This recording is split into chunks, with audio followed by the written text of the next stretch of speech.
Olá pessoal, estou aqui mais uma vez para fazer mais um vídeo para este canal. No vídeo de hoje eu quero comentar um pouco sobre este assunto aqui.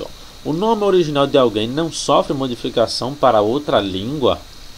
Bem, eu vejo aí várias pessoas comentando, né, na internet, Facebook, em grupos de WhatsApp, falando que nome próprio ele não sofre alteração, ele não pode ser mudado quando passa de uma língua para outra.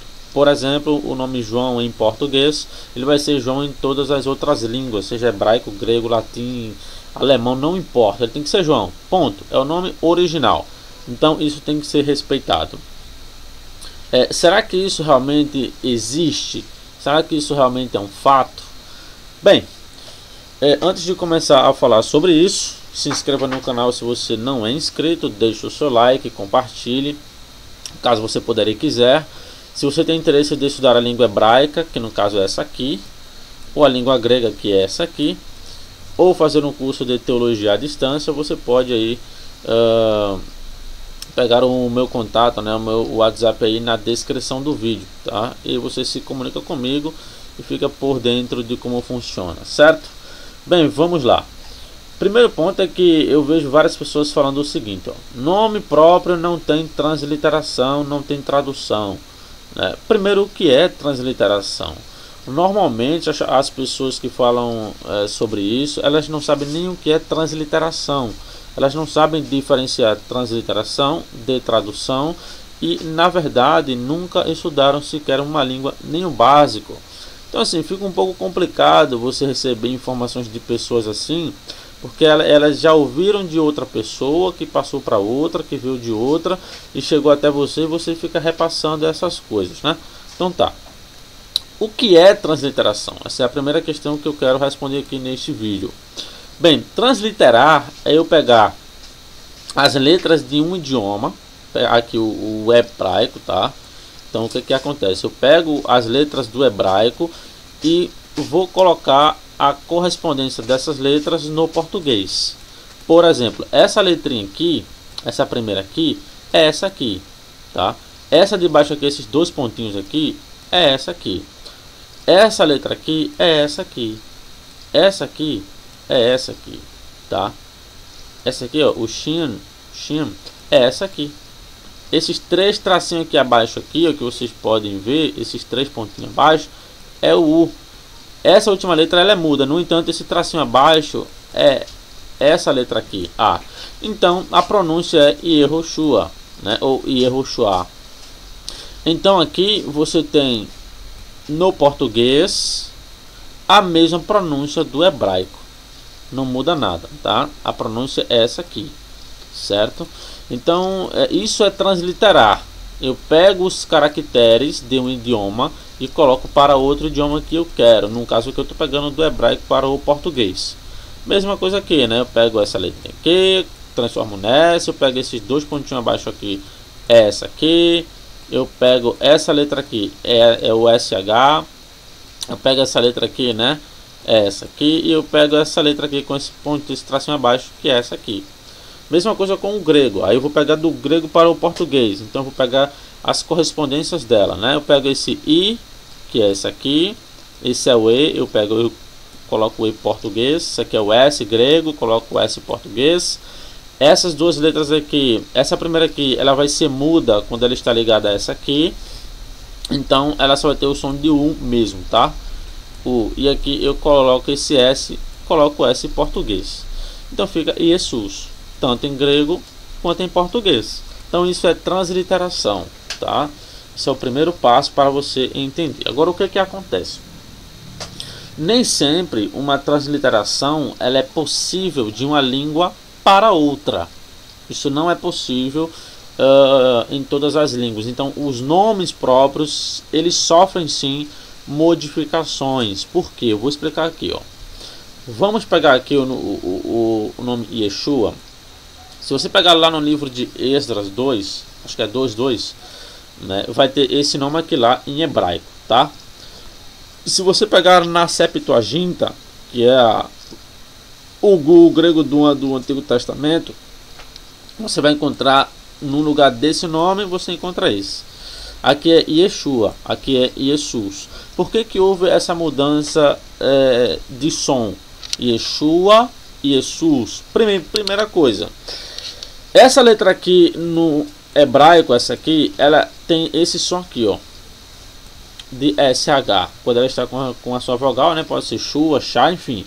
Aqui no caso Yeshua. Então ela vai ter esse som aqui, Shu, certo? Ela vai carregar esse som, né? Quando você tem no grego, você não tem uma letra que corresponda ao SH da língua hebraica. O mais próximo que você pode fazer isso é colocando esse S, tá? Então iria ficar Yeshua, mas não fica Shu, porque o grego não tem essa pronúncia aqui, Shu, não tem isso em grego. Então, como não tem, o nome vai ter que passar por uma modificação, querendo ou não. O tradutor, né, ele vai colocar o mais próximo possível que uma língua corresponde à outra. Outro ponto, o hebraico ele não é uma língua com sistema de casos. O grego é. Isso já sofre alteração também, que é um sistema de casos. Eu vou explicar isso mais abaixo, tá? Outra coisa, em hebraico, aqui ó, Yeshua, ele termina com o quê? Com A, certo? Em grego, uma palavra que termina com A, um substantivo, ele faz parte da primeira declinação e é feminino. O grego tem isso, o hebraico não necessariamente. Existe no hebraico sim terminar com A ser feminino, mas não é em todos os casos que isso ocorre. Feito aqui Yeshua, ele termina com A tal, mas não é feminino. Em grego, quando o substantivo termina em A, ele é feminino. Então ele já vai ter uma diferença em relação ao hebraico, porque o hebraico não é uma língua de sistema de casos como é o grego, né? Para você identificar o sujeito, o objeto direto e indireto, você identifica pelas últimas letras ou pela última letra no grego. No hebraico não. No hebraico é pela posição dele na frase, como eu vou mostrar, tá? Então aqui você já tem dois empecilhos. Qual? Essa letra aqui do hebraico, que você tem o correspondente dela em português, que é o Shu, mas você não tem o correspondente em grego, como é que você translitera esse nome igual para o grego? Não tem como. Isso é impossível, isso não se faz, tá? É a mesma coisa, né? Você pegar o João, o Jefferson em português e você querer colocar uma pronúncia para o grego ou para o hebraico, não vai, porque grego e hebraico não tem J. Se não tem J, como é que se escreve Jefferson lá? Como é que se escreve João? Entende? Tá. Muitas pessoas também falam, né?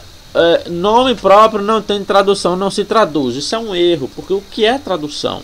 Tradução é você dar significado a alguma coisa, a alguma palavra. Toda palavra ela vai ter significado. Se você pegar aqui, ó, Yehoshua, né, que é essa palavra aqui, ó. Se você pegar lá no léxico, ele vai trazer essa tradução aqui, ó. Yahweh é salvação, ou Yahweh salva, enfim. Ela vai ter a ver com salvação, que Deus, né, ele promove, ele traz essa salvação, certo? Então isso é tradução. Então o meu nome, por exemplo, que é Jefferson, em português, ele significa filho daquele que promove a paz. Mas ninguém vai me chamar assim, ei, filho daquele que promove a paz, né? Porque isso tem a ver com um significado. O nome ele é uma identificação da pessoa. Então isso é tradução, tá? O nome é uma identificação da pessoa. Você identificar ela por algum nome. Não é feito casa, carro, né? Carro, você está identificando algo com esse nome, tá? Então beleza.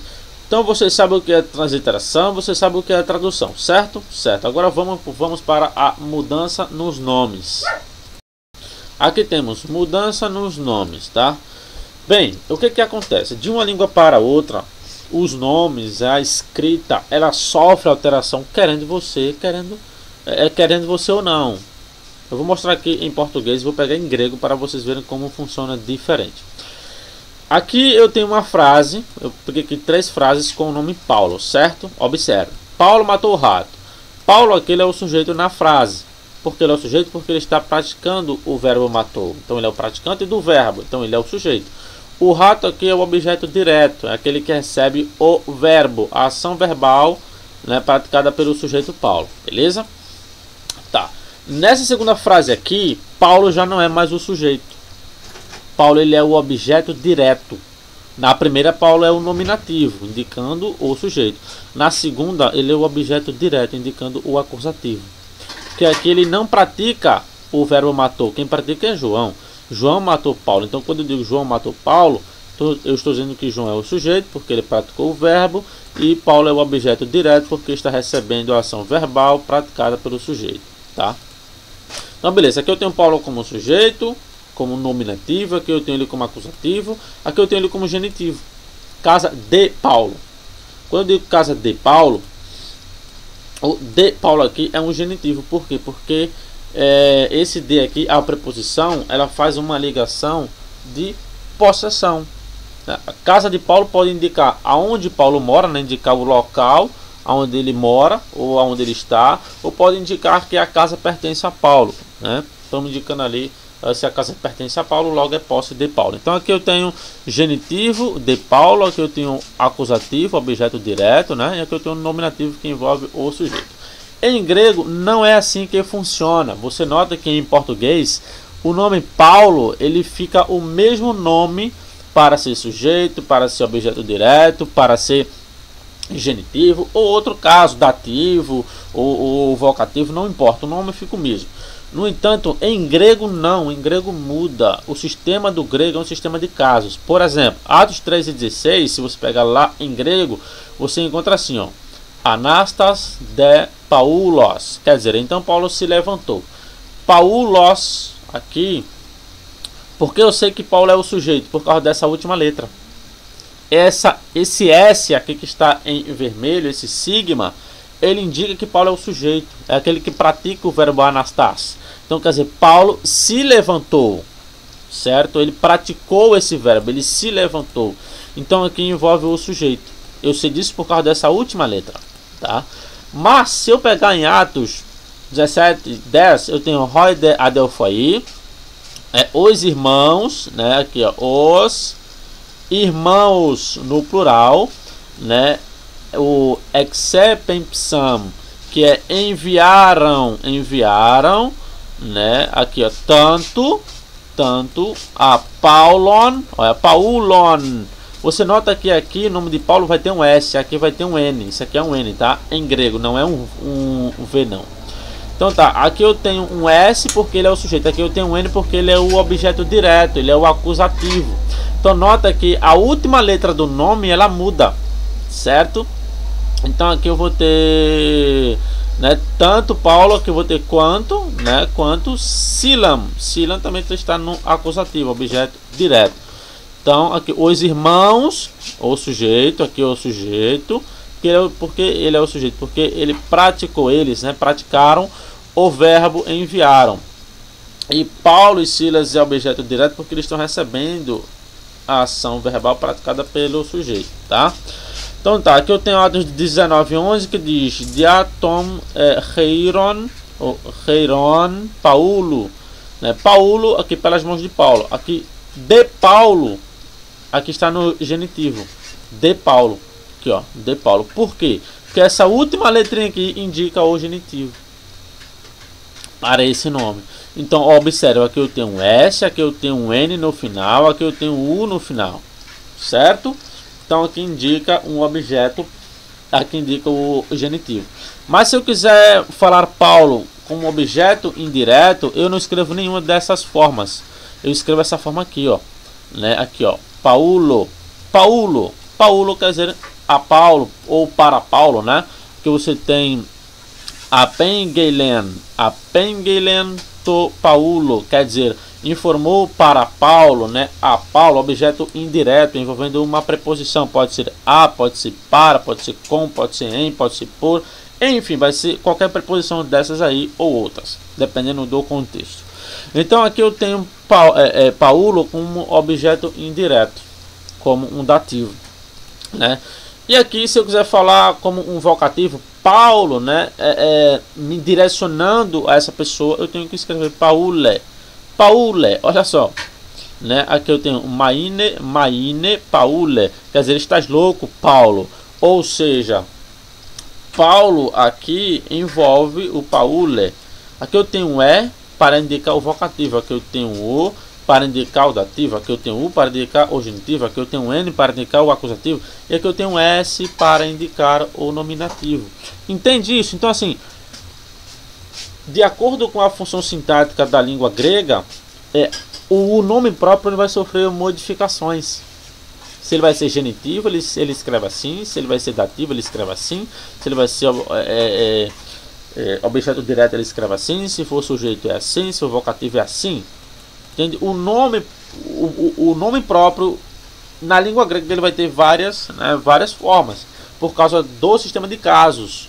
Em português você não tem esse sistema de casos, você não identifica a função do substantivo Paulo aqui, você não identifica pela última letra, você identifica pela posição dele na frase.